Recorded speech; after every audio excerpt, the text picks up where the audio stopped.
তো এটা কি আমরা ডেইলি লাইফে দৈনন্দিন জীবনে আমরা যেটা ইউজ করতেছি সেটা তো ডেসিবেল মূলত।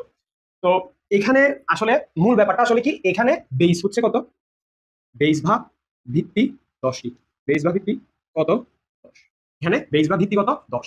অঙ্ক বা ডিজিট কয়টা আছে, অঙ্ক বা ডিজিট কয়টা, 0 1 2 3 4 5 6 7 8। তাহলে এই সংখ্যা পদ্ধতিটা গঠিত হয়েছে এই কয়েকটা, এই 10টা চিহ্ন দিয়ে। সোজা কথা, ডেসিমেল সংখ্যা পদ্ধতিটা তৈরি হয়েছে 0 থেকে 9 পর্যন্ত এই ডিজিটগুলো দিয়ে। তাহলে প্রশ্ন আসে সিরিয়াল বাই 0 1 0 2 0 3 0 4 0 5 0 6 0 7। এরপরে আসলে ইউনিক নাম্বার তো শেষ, ইউনিক ডিজিটও তো শেষ। এরপরে কি, এরপরে কি হয়, এখানে যে জিরোটা আছে জিরোর সাথে 1 যোগ হয়, তাহলে কত 1 হলো।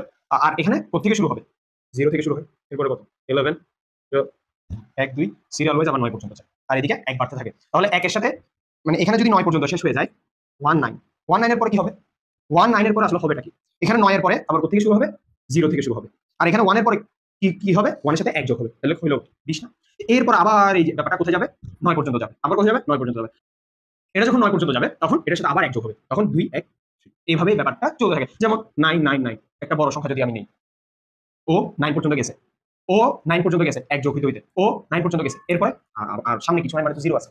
তো এখানে আবার 1 থেকে শুরু হবে, আর এখানে তো সবার ইউনিক ডিজিট ইউজ করা শেষ, তখন এখানে আবার 0 থেকে শুরু হবে। এভাবে ব্যাপারটা চলবে। আচ্ছা, তো আমরা যখন একটা ডেসিমেল সংখ্যা লিখবো, সাপোজ 49, আমরা কি করতে পারি, ব্র্যাকেট দিয়ে নিচে লিখে দিতে পারি। কারণ অন্যান্য সংখ্যা পদ্ধতিতেও তো শুধু বাইনারি ছাড়া এই কয়েকটা সংখ্যা সবগুলো আমরা দেখতেছি ডিজিট। ধরো এটা একটা ডিজিট, ডিজিট এখানে দিচ্ছি।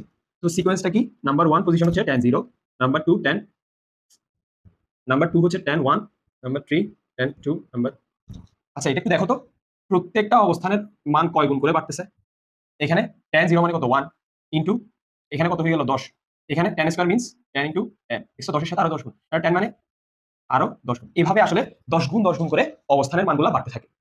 প্রত্যেকটা সংখ্যা পদ্ধতিতে তার বেসের সমান গুণ বাড়তে থাকবে।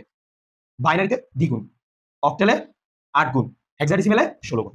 কথা বোঝা গেছে?